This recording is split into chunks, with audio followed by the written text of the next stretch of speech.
A inimizade entre Lampião e os nazarenos.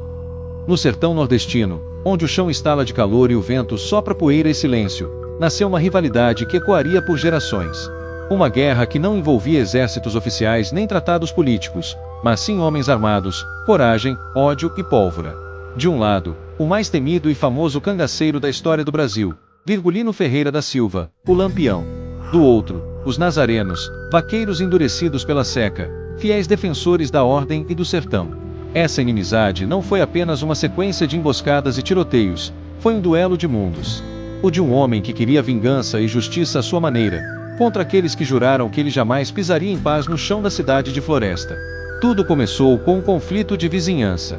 A família de Virgulino, tradicional no sertão, possuía terras e animais em uma região dominada por coronéis e famílias influentes. Dentre elas, a de José Saturnino, vizinho dos Ferreira. Uma disputa banal por terras e passagem de gado rapidamente evoluiu para confrontos armados. Quando o pai de Lampião foi morto, o jovem Virgulino jurou vingança. E assim, com o coração encharcado de ódio e a alma consumida pelo desejo de retribuição, nasceu o cangaceiro. Com a morte do patriarca, Virgulino e seus irmãos decidiram entrar no cangaço. Rapidamente, Lampião se destacou como líder, ganhando respeito e medo por onde passava. Enquanto isso, em Floresta, nascia uma resistência igualmente feroz. Os nazarenos, assim chamados por virem do distrito de Nazaré do Pico, formados por homens simples, vaqueiros e ex-combatentes, mas com profundo conhecimento do terreno e uma lealdade inabalável à causa de defender suas famílias e terras. Os nazarenos não eram volantes oficiais do governo, mas eram ainda mais temidos. Eram obstinados, bem armados e movidos por um propósito claro: exterminar Lampião e seu bando. Liderados por nomes como Manuel Neto, Antônio Ferreira Leite e Delmiro Gouveia, tornaram-se uma espécie de exército paralelo no sertão, muitas vezes mais eficaz do que as próprias forças estaduais. A animosidade entre Lampião e os nazarenos cresceu com o tempo. De parte a parte, os insultos se transformaram em ameaças. As ameaças em sangue. Lampião passou a chamar os nazarenos de traidores do povo, capangas da elite, inimigos do sertão. Já os nazarenos viam Lampião como um assassino cruel, um ladrão mascarado de justiceiro, um demônio vestido de couro. Combates entre os dois grupos se tornaram comuns nas décadas de 1920 e 1930.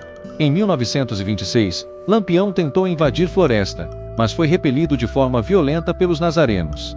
Em 1931, no combate de Serra Vermelha, os nazarenos emboscaram um grupo de cangaceiros e mataram mais de 10 homens do bando, em uma das derrotas mais humilhantes para Lampião.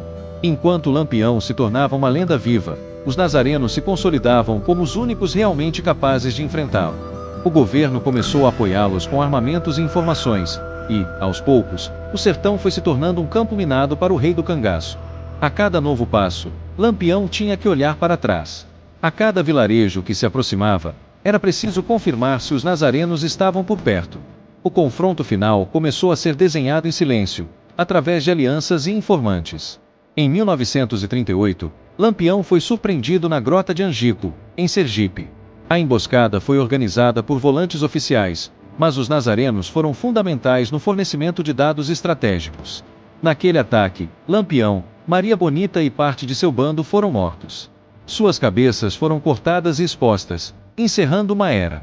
Os nazarenos venceram, mas não celebraram. Muitos morreram pobres, esquecidos pelo mesmo Estado que os usou. Outros viveram até a velhice com o peso de tudo que viram. Lampião se tornou um mito, símbolo de resistência, banditismo e cultura popular. Os nazarenos viraram um contraponto, heróis silenciosos, que combateram o mito com o aço da realidade. Hoje, em Nazaré do Pico, ainda se contam histórias à sombra dos casarões antigos. Dizem que nas noites mais quentes, é possível ouvir o trotar de cavalos e ecos de tiros ao longe. É o sertão lembrando da guerra que travou consigo mesmo. Essa é a inimizade entre Lampião e os nazarenos. Uma guerra sem vencedores. Um duelo entre a lenda e a lei. Uma cicatriz no coração do sertão.